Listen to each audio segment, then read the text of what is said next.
Hello students, स्वागत है आप सभी का शारदा कोचिंग सेंटर केरका के इस यूट्यूब चैनल में। और मैं हूं धर्मेंद्र कुमार शर्मा। मैं फिर से उपस्थित हूं व्याकरण के एक नए टॉपिक के साथ, जिसमें कि हम मुख्य रूप से जानेंगे भाषा, लिपि, व्याकरण और बोली। आइए हम समझने का प्रयास करते हैं। भाषा।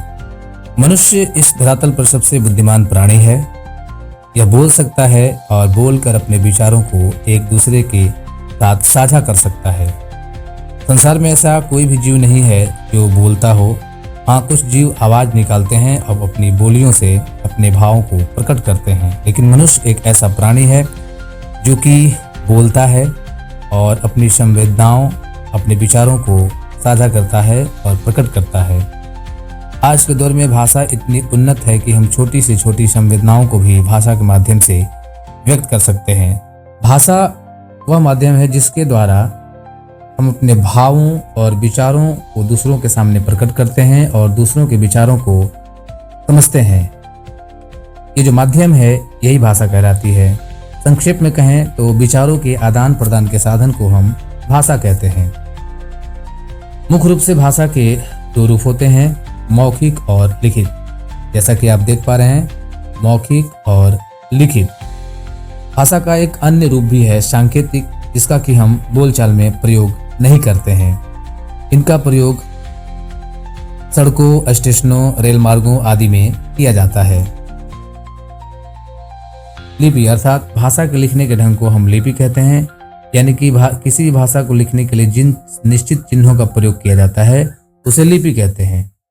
उदाहरण, हिंदी की लिपि देवनागरी है, अंग्रेजी की रोमन है और पंजाबी की गुरुमुखी है। और भी कई अन्य भाषाओं की अपनी अपनी लिपियां होती हैं, अर्थात अपने अपने लिखने का ढंग होता है और उसी ढंग से उन भाषाओं को लिखा जाता है। अगला टॉपिक है व्याकरण। हम जिस भाषा के बारे में पढ़ रहे हैं वह व्याकरण के माध्यम से ही संतुलित होती है। व्याकरण के बिना हम भाषा का प्रयोग सही तरीके से नहीं कर सकते हैं। बहुत सी त्रुटियां उसमें होने लगती हैं और हमें विचारों को समझने में अस्पष्टता नहीं मिलती है।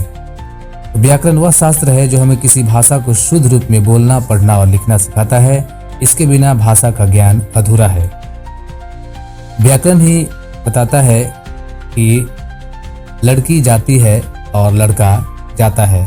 अगर ऐसा व्याकरण के नियमों के अनुसार हम नहीं समझें तो कहीं न कहीं यह सेंटेंस और विचार गलत हो जाते हैं, जिससे कि हमें समझने में कठिनाई हो सकती है और फिर मतलब कुछ का कुछ निकलता है।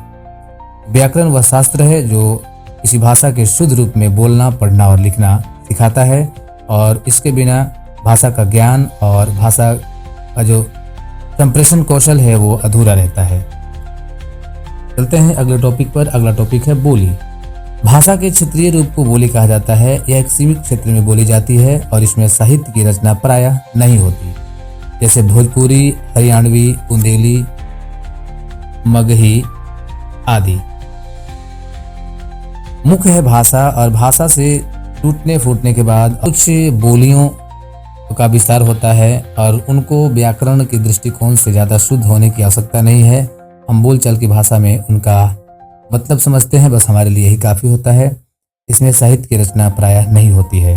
तो ये था हमारा टॉपिक भाषा, लिपि, व्याकरण और बोली।